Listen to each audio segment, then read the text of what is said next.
Quelle joie! Dieu nous accueille, chacun, chacune. Et nous voulons aussi nous accueillir les uns les autres tels que nous sommes. Je vois qu'il y a encore quelques-uns qui sont en train de s'accueillir mutuellement, mais on peut ensemble commencer ce culte. Viens nous parler, te révéler à notre esprit, nous visiter, transformer, façonner nos vies. Que ta parole éclaire nos chemins meurtris. Comme une terre aride, partout criblée de fissures, mon âme a soif de toi. Nous allons commencer par écouter ce chant qui va nous préparer à ouvrir nos cœurs à la présence de Dieu.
Mon âme reçoit de toi, prions. Notre Dieu, que tu sois le centre aujourd'hui, mais pas seulement aujourd'hui, mais tout au long de cette semaine. Viens nous parler, viens nous transformer, viens toucher nos cœurs en profondeur et que ce culte puisse y contribuer. Merci parce que tu nous reçois avec tellement de joie que nous venons à toi, toi qui es Père, Fils et Saint-Esprit. À toi la gloire pour toujours. Amen.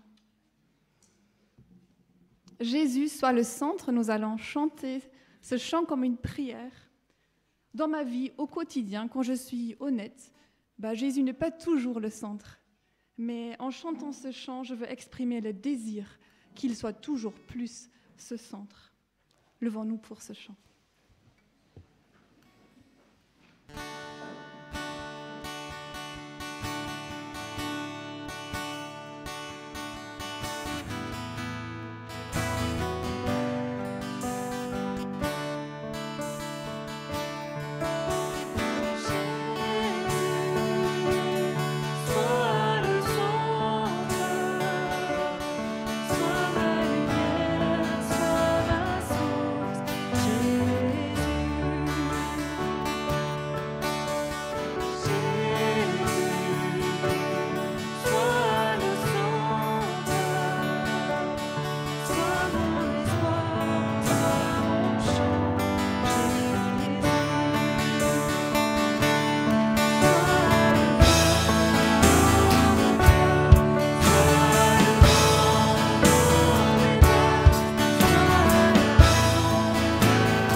Heureux les cœurs purs, ils verront Dieu. Nous voilà arrivés à la 6e béatitude qu'on trouve au tout début du chapitre 5 de l'évangile de Matthieu, au début du sermon sur la montagne. Le titre béatitude vient du latin et qui veut dire bonheur. Heureux les cœurs purs, ils verront Dieu. Bonheur, non pas au sens de tout va toujours bien dans ma vie, mais en Christ. Il y a une perspective. En Christ, il y a un sens à ma vie. En Christ, il y a une présence tellement précieuse qui est là avec moi. Heureux les cœurs purs, ils verront Dieu. Une autre traduction dit « Quelle chance pour ceux qui sont des purs jusqu'au fond du cœur, car oui, ils verront Dieu. » Le cœur dans la Bible, ce ne sont pas seulement les émotions, mais le centre de la personne, les pensées, les décisions, les motivations. Avoir un cœur pur, ce n'est pas être parfait, mais c'est être attaché à Dieu avec tout ce qui fait le centre de notre personne. Il est aussi question d'entièreté, de se laisser unifier à l'intérieur par Dieu. Être entier, entière, sans hypocrisie dans notre relation à Dieu, à nous-mêmes et aux autres. Nous sommes à 2 semaines de Pâques et en chemin vers Pâques, Dieu nous invite à un regard honnête sur notre cœur, sur notre vie, sur le centre de notre personne pour nous laisser transformer, unifier. Et nous voulons maintenant exprimer ça à Dieu par 2 chants. Change mon cœur, Seigneur, et comme une terre altérée. Et les enfants pourront partir dans leur club après le 2e chant. Mais avant cela, déjà avant qu'on chante, Caroline va prier pour eux.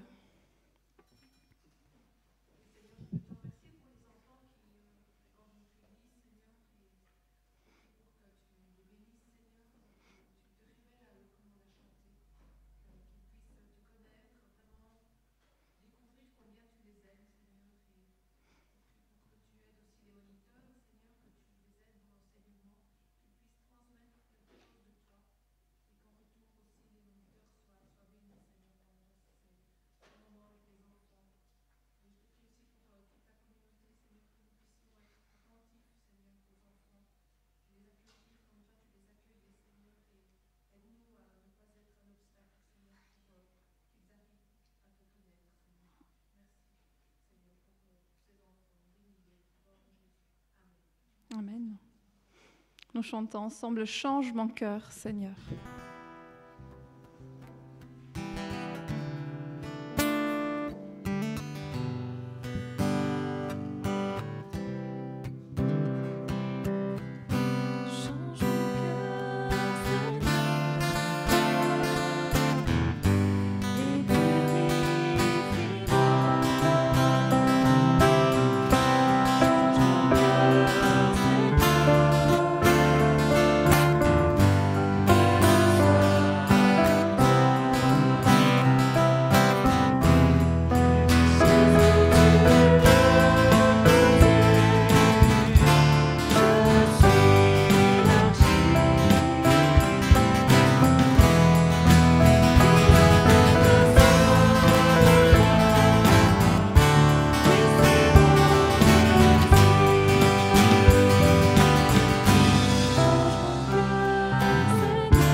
Les enfants pourront partir maintenant dans les clubs.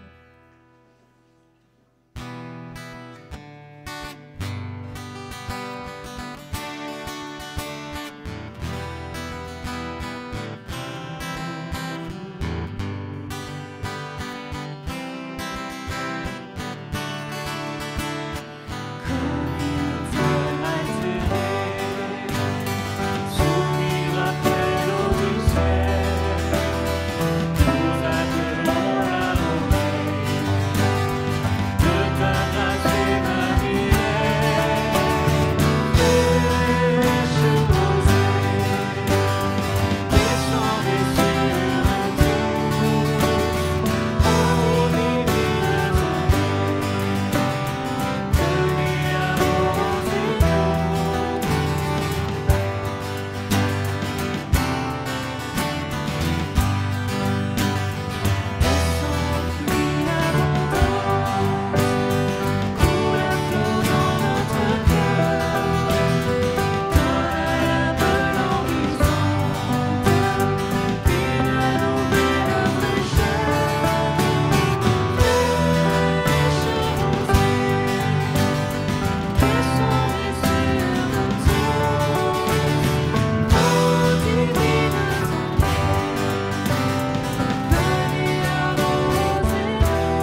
Nous nous approchons de la table du Seigneur avec ces mots du psaume 51.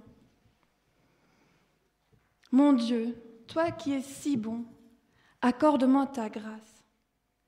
Ta tendresse est si grande, efface mes fautes. Crée en moi un cœur pur, ô mon Dieu, renouvelle et raffermis au fond de moi mon esprit. Rends-moi la joie d'être sauvé, que ton esprit généreux me soutienne. Crée en moi un cœur pur. Et Eugène Peterson a traduit « Crée une semaine de genèse dans le chaos qu'est devenue ma vie. » Crée une semaine de genèse dans le chaos qu'est devenue ma vie.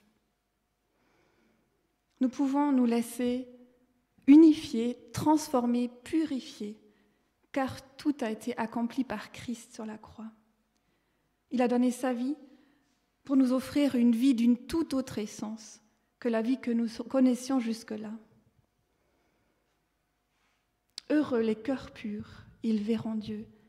Crée en moi un cœur pur. Avec les yeux de la foi, nous pouvons voir Dieu aujourd'hui. En Jésus, il nous montre qui il est vraiment. Et un jour, nous verrons Jésus tel qu'il est. Et en prenant aujourd'hui déjà le pain, le jus de raisin, nous exprimons que nous attendons ce jour, que nous attendons son retour. Je vous invite à prendre le pain en silence et ensuite nous allons chanter un chant pendant que le jus de raisin circule. Que les 3 personnes, non, au final pas, donc que 3 personnes puissent venir pour distribuer.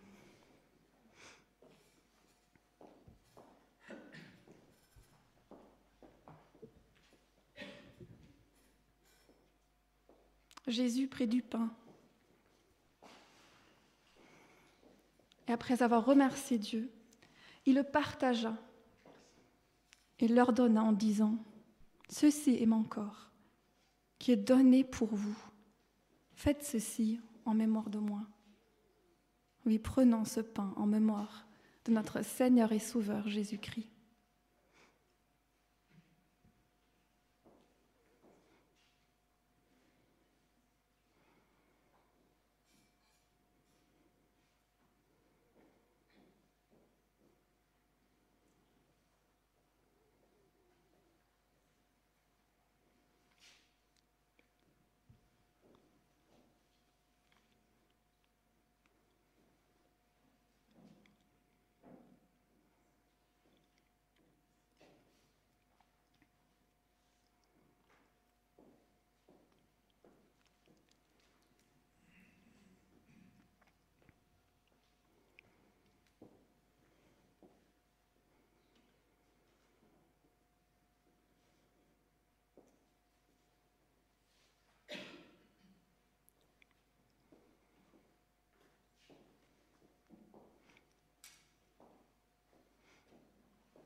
Il leur donna de même la coupe après le repas en disant « Cette coupe est la nouvelle alliance qui est conclue grâce à mon sang versé pour vous, une nouvelle relation avec Dieu. »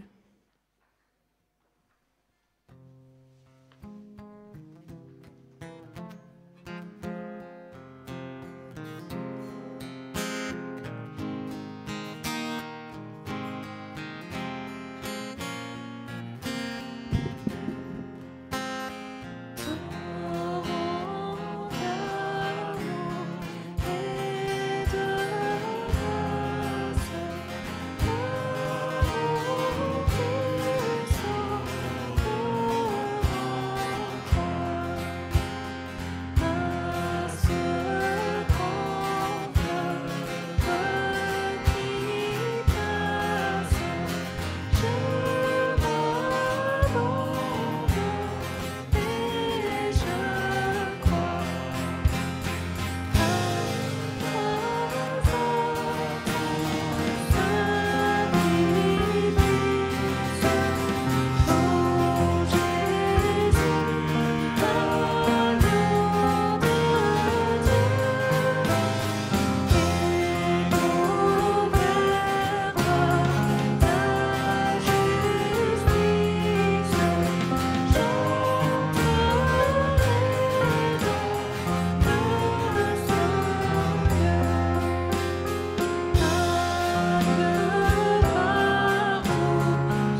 De tout cœur, Seigneur, nous voulons te dire merci. Merci pour Jésus qui se donnait pour nous réconcilier avec toi, notre Père. Merci, Jésus, notre Sauveur, d'avoir tant enduré pour nous, tant de souffrances à notre place. Et nous ouvrons encore nos cœurs à ton pardon, à ton amour. Merci pour l'Esprit par lequel tu demeures en nous pour toujours. Et nous prions aussi pour ce temps d'écoute de ta parole, que nos oreilles entendent vraiment, que nos cœurs puissent comprendre ce que tu as prévu pour nous aujourd'hui. Et nous prions aussi que ton esprit soutienne Léo qui nous a préparé ce message. En ton nom, Jésus. Amen.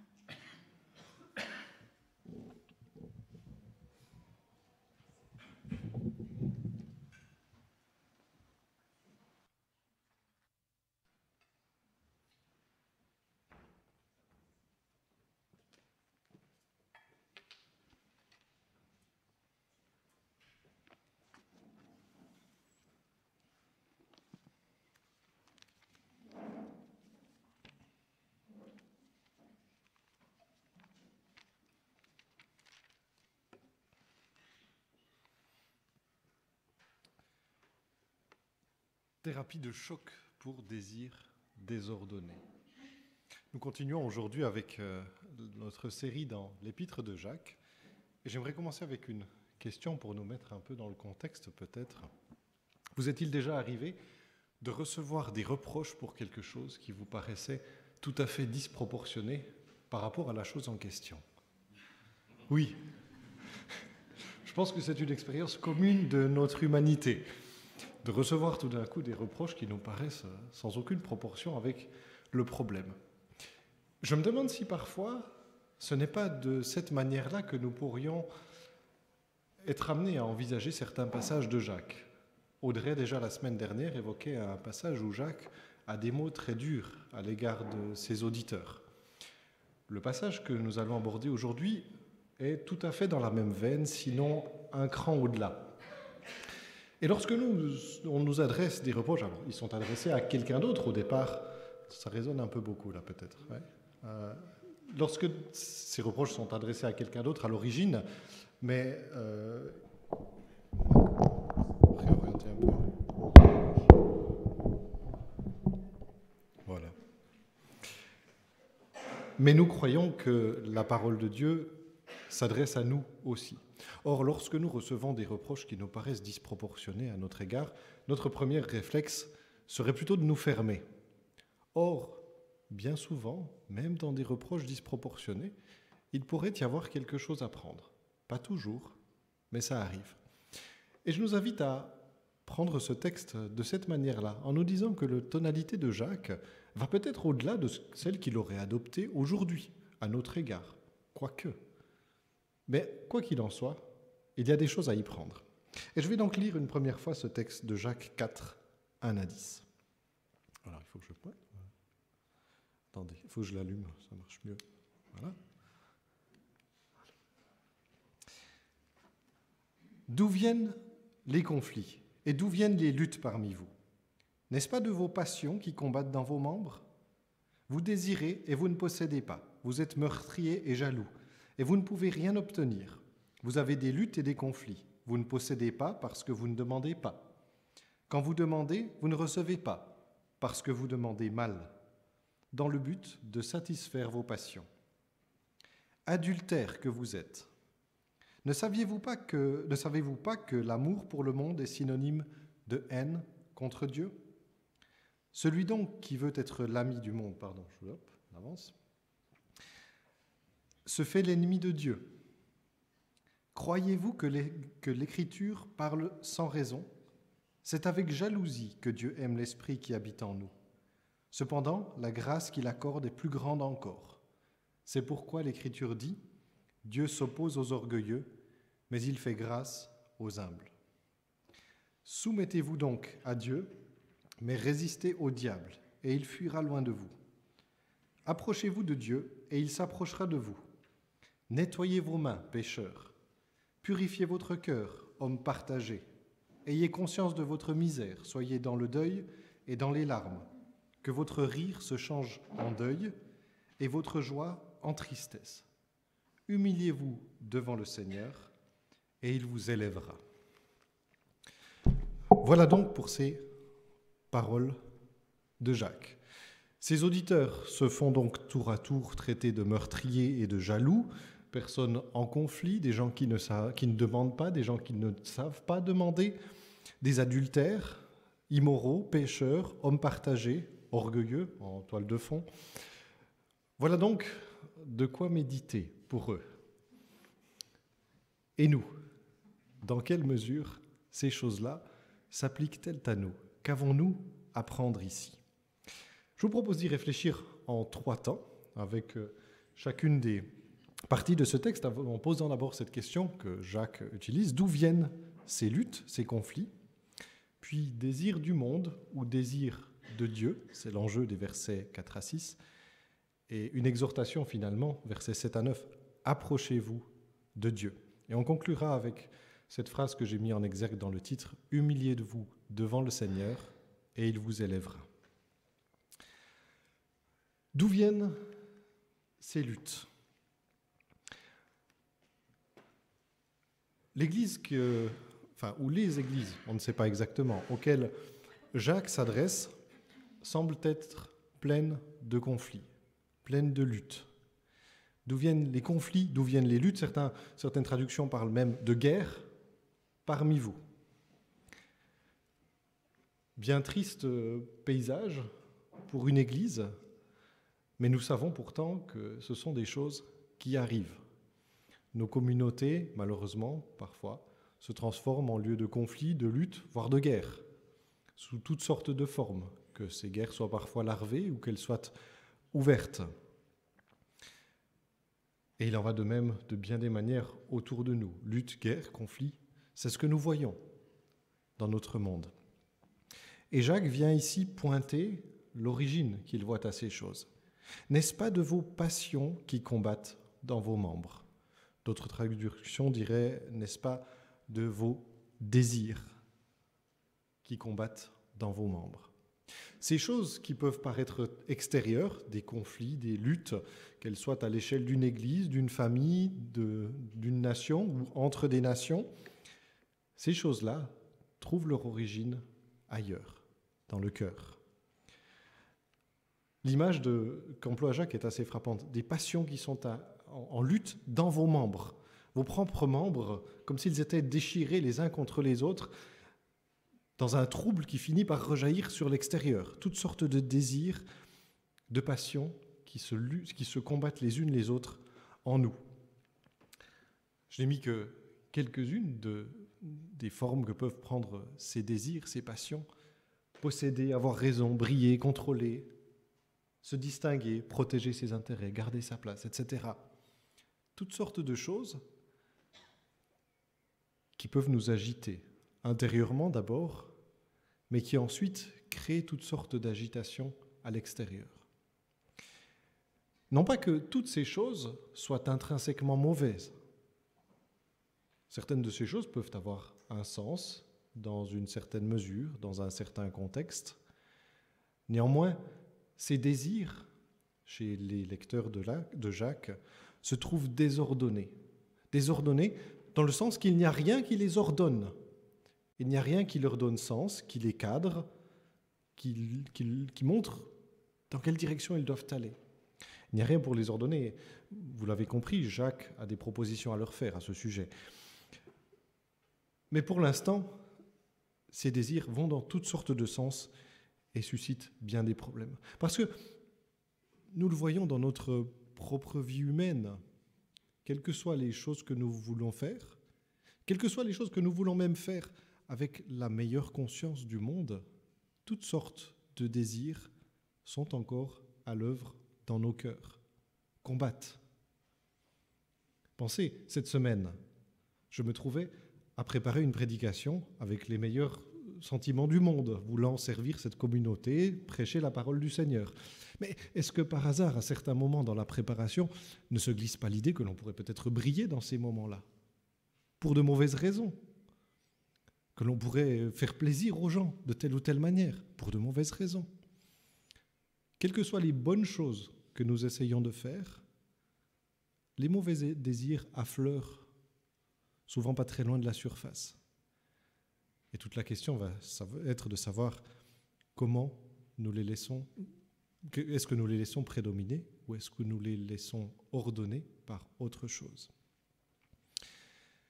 Au passage, Jacques continue donc avec ses auditeurs qui désirent, qui ne possèdent pas, qui sont meurtriers et jaloux. Il y a des discussions chez les commentateurs pour savoir s'ils sont littéralement meurtriers ou s'il ne s'agit que d'une métaphore.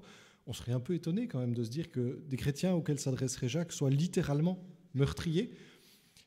Pourtant, le contexte de ces premières églises, peut-être dans la Judée de l'époque, où on mélange toutes sortes de personnes, toutes sortes d'origines, où finalement il y a aussi une forme de culture. On l'a vu dans des passages précédents, où voilà, on voyait une domination de riches dans la culture ambiante. On ne sait pas trop. Certains soupçonnent que oui, il y en avait peut-être l'un ou l'autre qui s'était permis de régler ses affaires de cette manière-là, et que Jacques vient un peu chambouler les choses. On n'est pas dans une culture qui a été influencée par 2000 ans de christianisme à l'époque. Donc même, on préserve peut-être moins certaines apparences. Quoique, il y avait bien sûr la loi juive qui aurait dû un tout petit peu circonscrire les choses normalement. Bon. Toujours est-il qu'ils ont des luttes, des conflits, et ils ne possèdent pas, dit Jacques, parce que vous ne demandez pas. Et là aussi, on a quelque chose à prendre. Combien de fois nous nous consumons d'avoir quelque chose, de pouvoir faire quelque chose, et nous ne l'avons pas parce que nous ne demandons pas. Nous n'avons même pas l'humilité de le demander. Alors, soit peut-être parce que nous avons senti qu'il serait peut-être déplacé de le demander, que ce n'est pas une chose qui fait sens, ou bien simplement parce que, oui, c'est trop humiliant que de demander. D'autant que la réponse n'est pas garantie. Ce que je dis ici sur l'importance de demander est bien sûr valable entre les humains, mais l'on est aussi ici dans le contexte de la prière. On n'ose pas le demander devant Dieu. Et puis quand on demande, on ne reçoit pas nécessairement, dit Jacques. Vous demandez et vous ne recevez pas parce que vous demandez mal, dans le but de satisfaire vos passions. Nous pouvons demander bien des choses dans la prière, mais la prière n'est pas une manière d'accomplir notre volonté. Nous prions non pas que ma volonté soit faite, mais que ta volonté soit faite. Raison pour laquelle, peut-être, certainement, mais pas pour toutes, une partie de nos prières reste sans réponse. Il y a des choses qui ne sont pas nécessairement bonnes pour nous, quand bien même nous les convoitons à tel ou tel moment. Il y a même des bonnes choses que nous espérons qui ne sont peut-être pas bonnes pour nous à ce moment-là. Là, nous n'avons peut-être pas à recevoir le reproche d'avoir de mauvais désirs, mais c'est intéressant de réfléchir à cela. Voilà donc un peu le tableau de départ d'une Église qui est gangrénée par les luttes, par les conflits, gangrénée par l'orgueil aussi, gangrénée par toutes sortes de désirs qui ne sont pas orientés là où ils le devraient. Et Jacques va poser à présent l'alternative, ce qui se passe en fait, quel est le combat qui se joue. Désir du monde ou désir de Dieu? Où se portent les désirs, les passions, où se porte l'amour de ses lecteurs? Je relis. Adultères que vous êtes, ne savez-vous pas que l'amour pour le monde est synonyme de haine contre Dieu? Celui donc qui veut être l'ami du monde se fait l'ennemi de Dieu. Croyez-vous que l'Écriture parle sans raison? C'est avec jalousie que Dieu aime l'esprit qui habite en nous. Cependant, la grâce qu'il accorde est plus grande encore. C'est pourquoi l'Écriture dit « Dieu s'oppose aux orgueilleux, mais il fait grâce aux humbles. » Adultère que vous êtes. Jacques continue à ne pas y aller de main morte, mais on retrouve ici une thématique qui était déjà bien présente dans l'Ancien Testament, l'adultère du peuple d'Israël, qui, alors qu'il était dans une relation d'alliance avec son Dieu, n'avait de cesse de se détourner de lui pour courir après d'autres dieux, pour courir après d'autres espoirs, pour faire alliance avec d'autres peuples qui ne partageaient pas les valeurs qui auraient dû être les siennes peut-être. Un thème donc que ces lecteurs, juifs pour la plupart, devaient connaître. Adultère que vous êtes. Ne savez-vous pas que l'amour pour le monde est synonyme de haine contre Dieu? Alors là, il nous faut préciser de quel monde on parle. Cette idée que l'amour pour le monde est synonyme de haine contre Dieu, alors pour ceux qui sont habitués de la lecture biblique, ça peut être une évidence, mais je pense que c'est intéressant de le distinguer. On nous dit que Dieu lui-même aime le monde. Vous connaissez ce verset de Jean 3,16. Dieu a tant aimé le monde qu'il a donné son Fils unique afin que tous ceux qui croient en lui ne meurent pas mais aient la vie éternelle. Dieu lui-même se permet donc d'aimer le monde. Raison pour laquelle, lorsque l'on lit l'Écriture, il faut établir une distinction entre trois mondes, au minimum. Il y a un premier monde, dans un sens très général, qui est la création.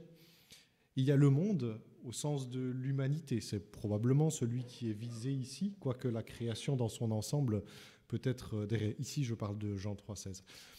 Et puis, un troisième monde qui est les systèmes humains qui ont été mis en place dans ce monde en rébellion contre Dieu.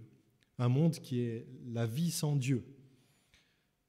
Tout ce que les humains construisent, font pour essayer de se débrouiller sans Dieu. Ces manières de penser qui se sont détachées de Dieu. C'est cela, certainement, que Jacques vise ici. Nous ne pouvons pas nous attacher à ces manières de penser et de vivre qui sont dépourvues de Dieu, qui se sont débarrassées de Dieu, ou le gardent sous forme d'idole. Il nous faut aimer ce monde-là et fonctionner selon ce monde-là revient à détester Dieu.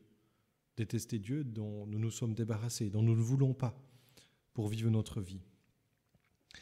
Il n'y a pas de complicité possible entre un monde qui ne veut pas de Dieu et nous qui voulons marcher avec Dieu. Ça ne veut pas dire que nous nous retirons du monde, ça ne veut pas dire que nous n'écoutons pas ce qui s'y dit, mais là n'est pas notre amour, là n'est pas ce qui dirige nos passions, nos manières de vivre.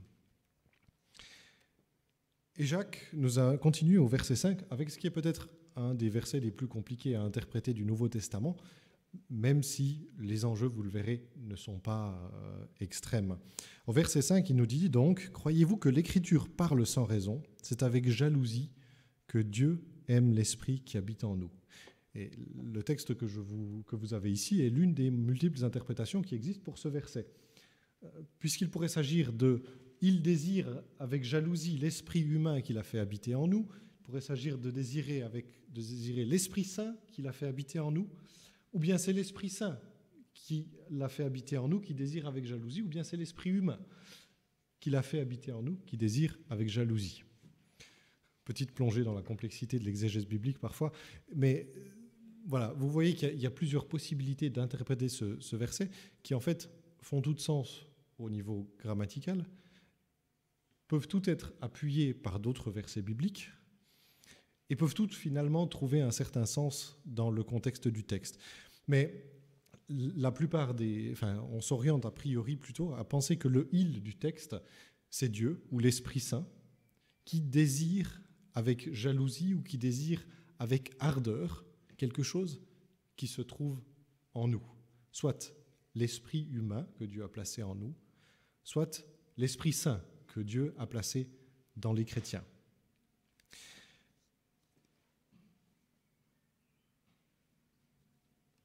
Qu'est-ce qu'il faut en retenir de cela? Je ne vais pas conclure le débat sur ce sujet.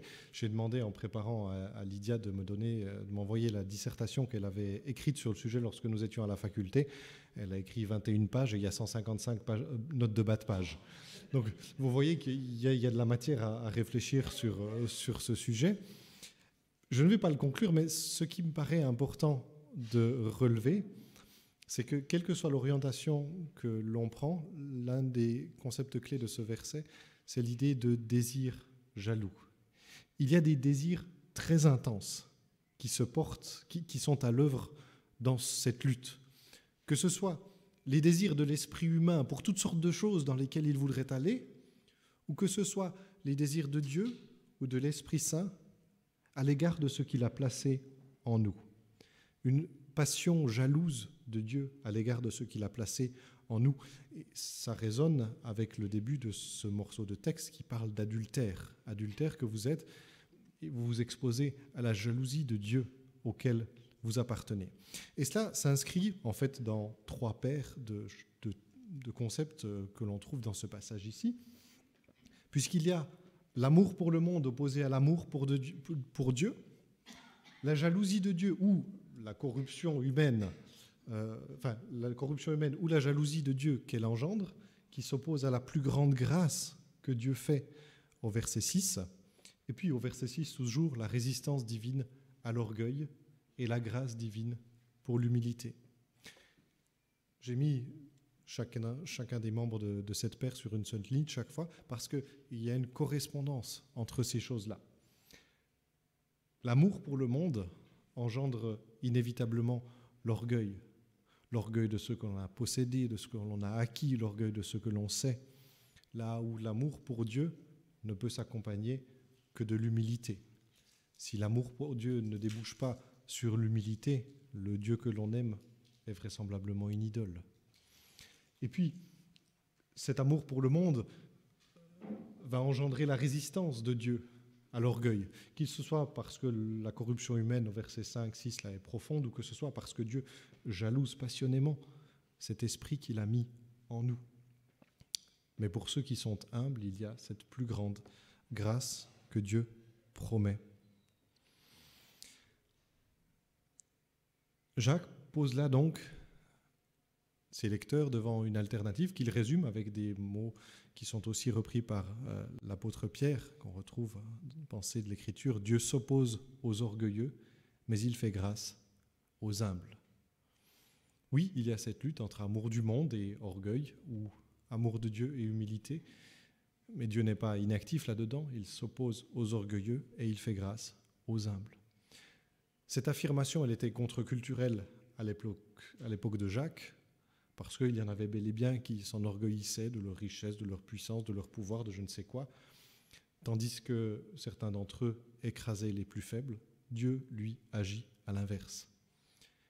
Et il nous faut nous mettre cela dans nos têtes. Nous en avons besoin. Parce que dans notre monde, ce n'est pas comme ça que ça fonctionne. Dans notre monde, on élève les orgueilleux et on abaisse les humbles. Mais ce n'est pas de cette manière-là que Dieu pense, que Dieu agit. À nous donc de choisir. C'est ce que Jacques veut que ses lecteurs fassent en poursuivant et en leur demandant de se rapprocher de Dieu. Revenons. Je relis encore. Soumettez-vous donc à Dieu, mais résistez au diable et il fuira loin de vous.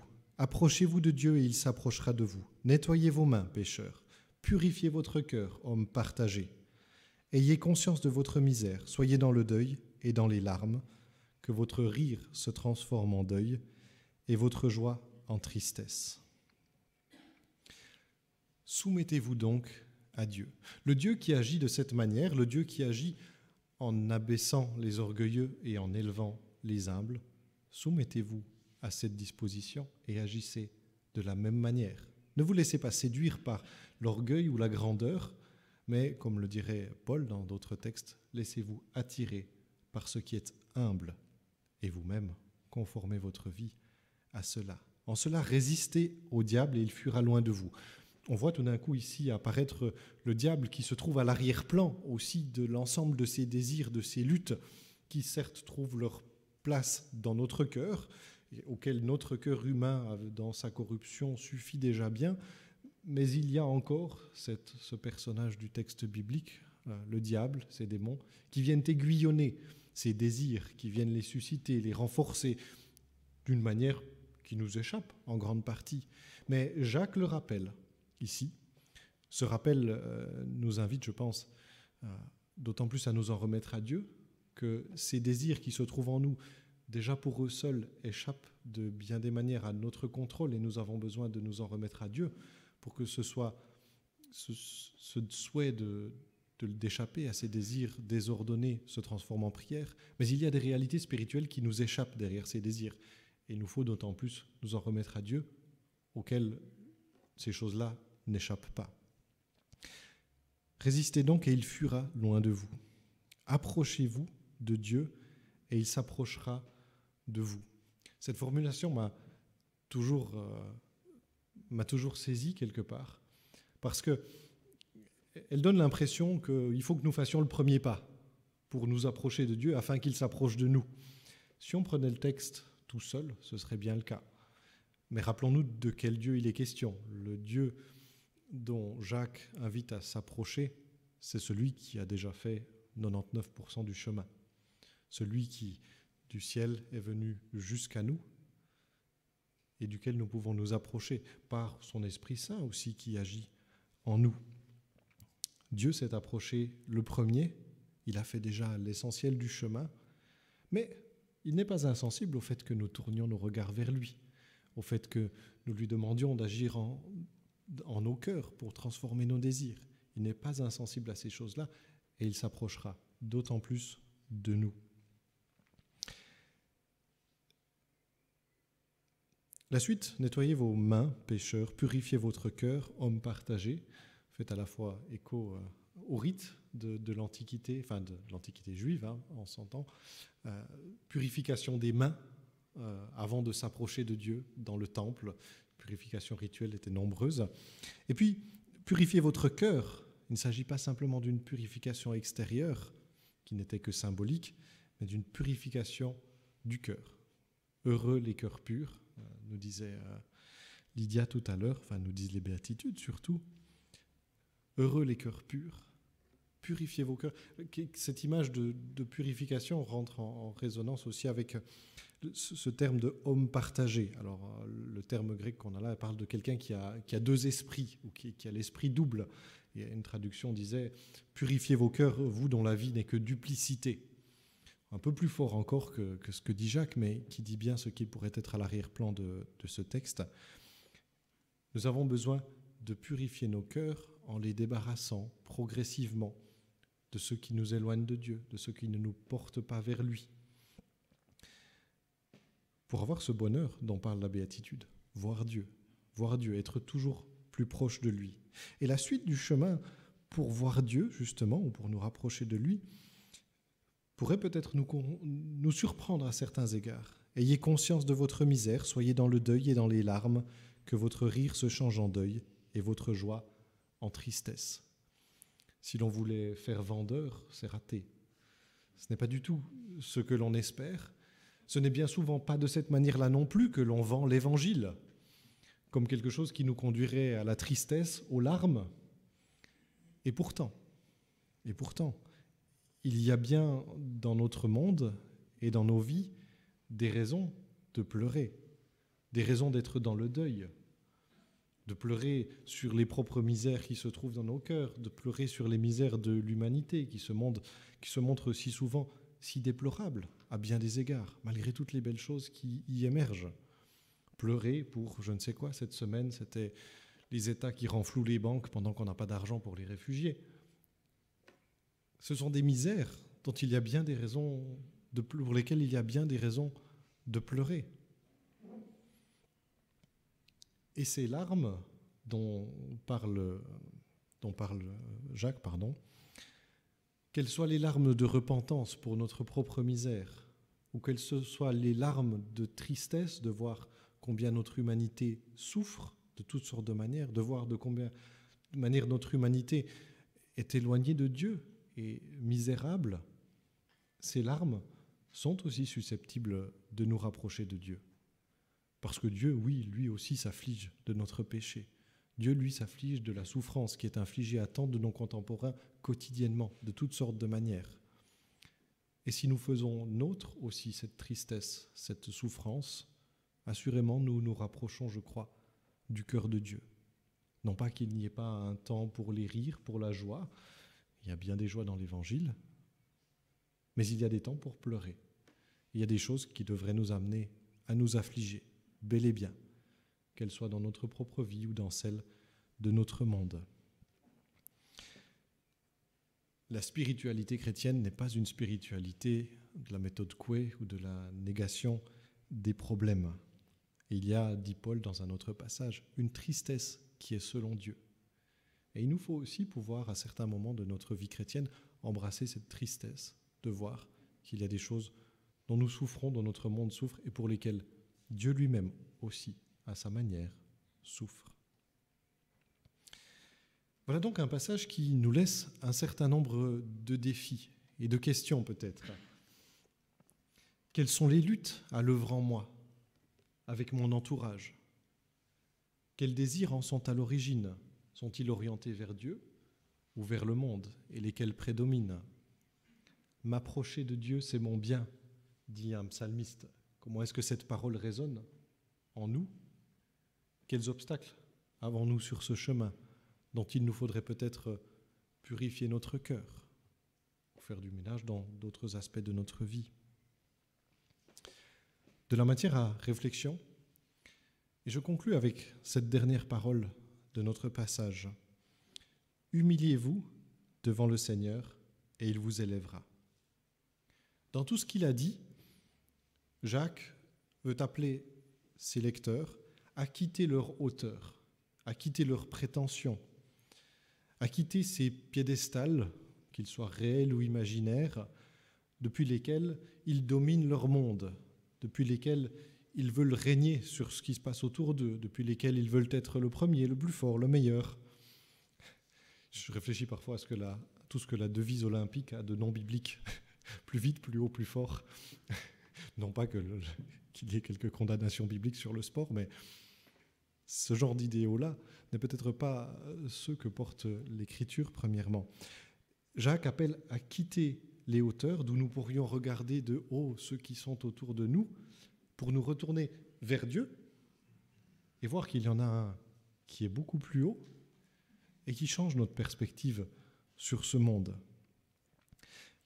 Passer finalement d'une divinité usurpée à laquelle nous prétendons tous un petit peu dans nos cœurs à certains endroits, à une humanité assumée. Nous ne sommes que des êtres humains, Jacques l'a rappelé de bien des manières déjà, mais nous sommes aussi des êtres humains que Dieu aime et que Dieu, dit le texte, veut élever. Humiliez-vous devant le Seigneur et il vous élèvera. Je trouve assez frappant de voir qu'en fait, la Bible ne disqualifie pas totalement notre désir d'élévation, notre désir d'honneur, notre désir de grandeur, notre désir d'avoir une place.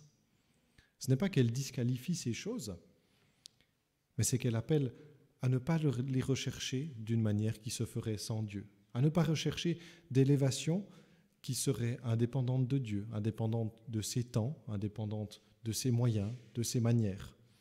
Ne pas rechercher d'élévation qui soit autre que celle que Dieu a voulu pour nous. Et l'élévation que Dieu nous offre est bien plus grande que toutes les élévations que le monde nous offre, à commencer par celle de pouvoir nous trouver ses enfants aimés dans son amour. Ce chemin, humiliez-vous devant le Seigneur et il vous élèvera, c'est celui que Jacques nous invite à emprunter, parce qu'aussi c'est celui que quelqu'un d'autre a emprunté. Ce chemin, alors que nous approchons de Pâques, c'est celui de la croix, celui du Christ qui s'est humilié et qui ensuite a été élevé. Et quelles que soient les paroles de Jacques, quelle que soit la force de ses propos, je pense que c'est surtout cela qui devrait nous servir de thérapie de choc pour nos désirs désordonnés. Voir ce que Dieu a fait, voir le Fils de Dieu qui, lui, s'est abaissé, lui s'est humilié bien plus bas que nous ne pourrons jamais le faire, étant donné notre condition, et qui a été élevé. C'est en contemplant cette réalité, je crois que nous pourrons de mieux en mieux désirer ce Dieu-là, désirer ce Dieu et tout ce qu'il a de bon pour nous. Ce Dieu qui a tant fait et qui, lui, veut nous élever aussi, mais en son temps et à sa manière, bien plus belle et bien plus bonne que toutes celles que le monde nous offre. Amen.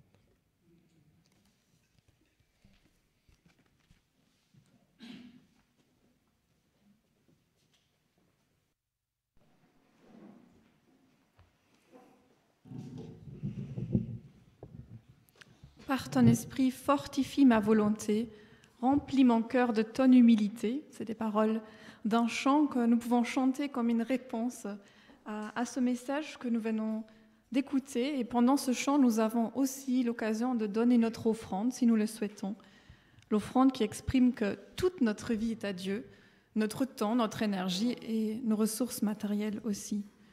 tout à toi, que ma vie soit tout à toi.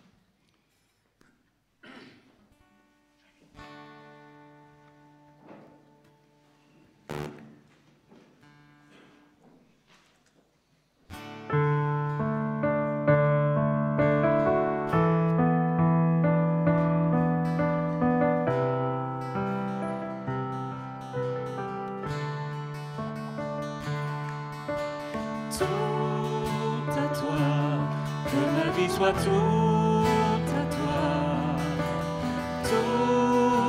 toi, je veux tout donner pour toi.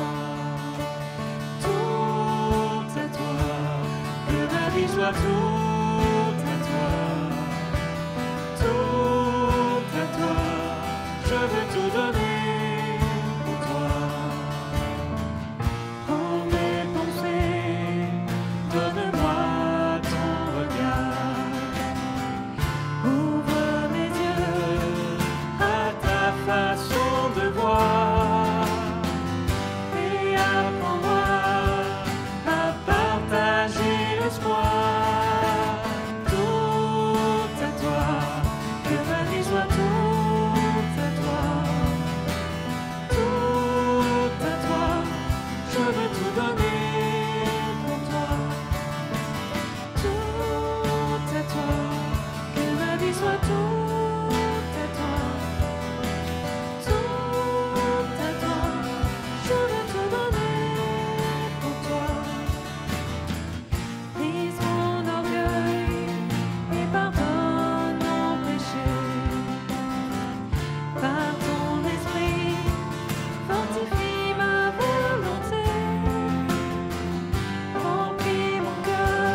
Voici venu le temps des annonces et je vais directement passer la parole à quelqu'un d'autre. Benoît, quelques nouvelles du sel.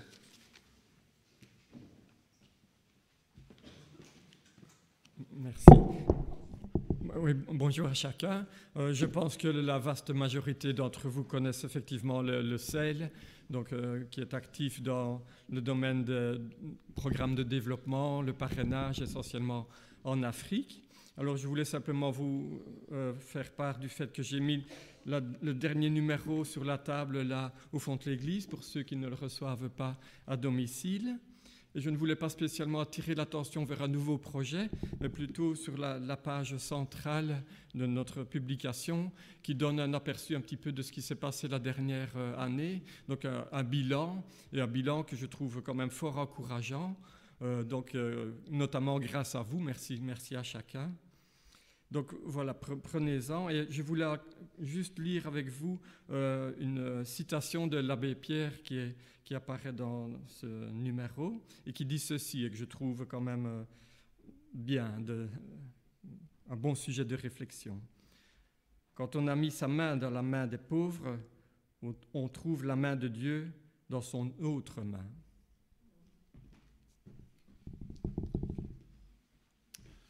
Voilà jeudi passé, c'était le Zoom prière. Nous étions nombreux. Merci à vous qui étiez là. Cette semaine, c'est donc la semaine des PEP. À mon avis, Auderghem, je ne pense pas qu'il y a parce que Ariane est en vacances. Est-ce qu'il y a Wemel cette semaine? Oui, vous voyez Lydia. Y a-t-il Rick Sansard, Sterrebeck cette semaine? Non. Uccle, normalement oui, jeudi, il y a le PEP à Uccle. Alors tout d'abord, vous parlez de ceci, vous avez eu sur vos chaises les méditations quotidiennes pour la semaine sainte. Dimanche prochain, c'est le dimanche des rameaux. Dimanche suivant, c'est le dimanche de Pâques. Et pour vous accompagner sur ce chemin de Pâques, nous vous avons laissé quelques méditations, plus exactement Claude a écrit quelques méditations qui pourront vous accompagner, nous accompagner durant toute cette semaine. Merci beaucoup à Claude. Alors, dimanche 26 mars, c'est aujourd'hui. C'est l'opération Devine qui vient dîner. Et là, je laisse la parole à Patty.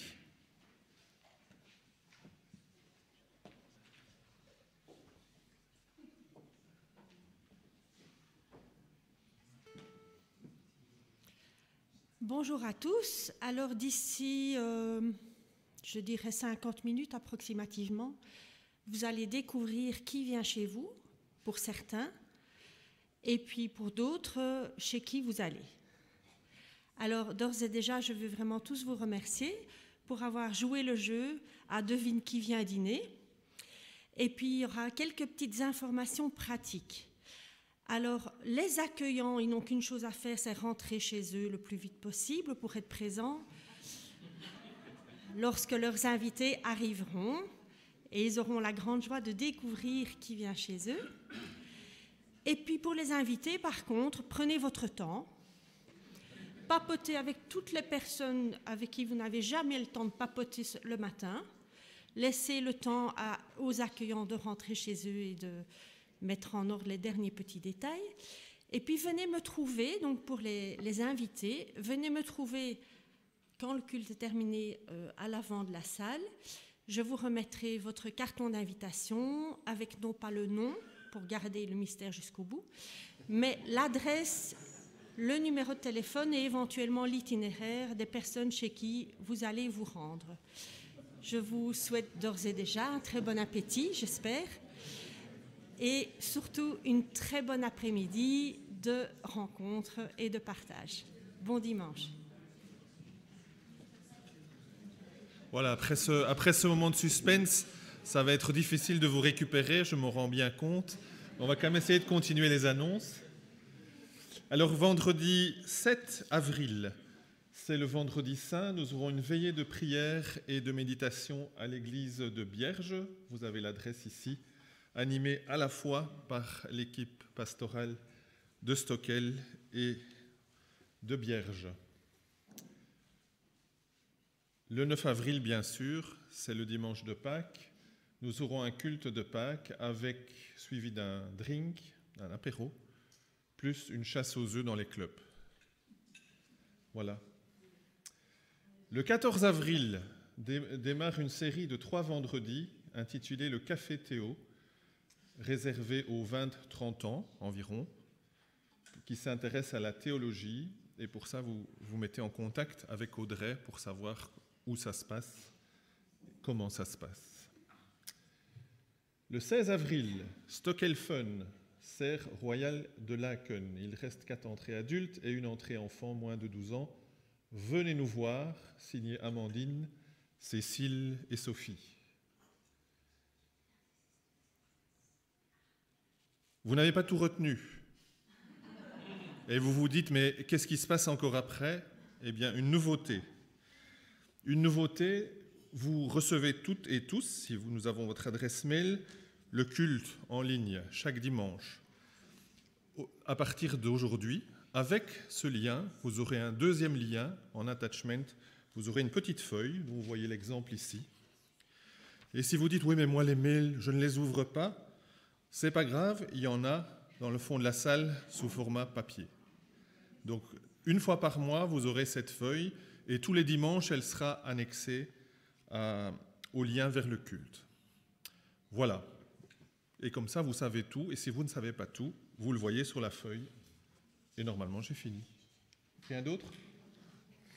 Bon dimanche.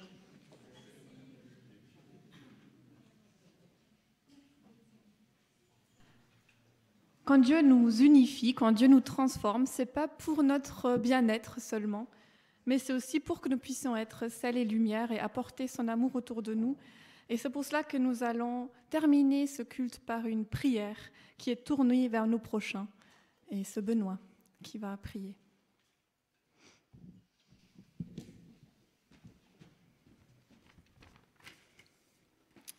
Seigneur, nous remettons à ta compassion et à ton amour tous ceux et toutes celles qui souffrent dans leur corps ou dans leur esprit.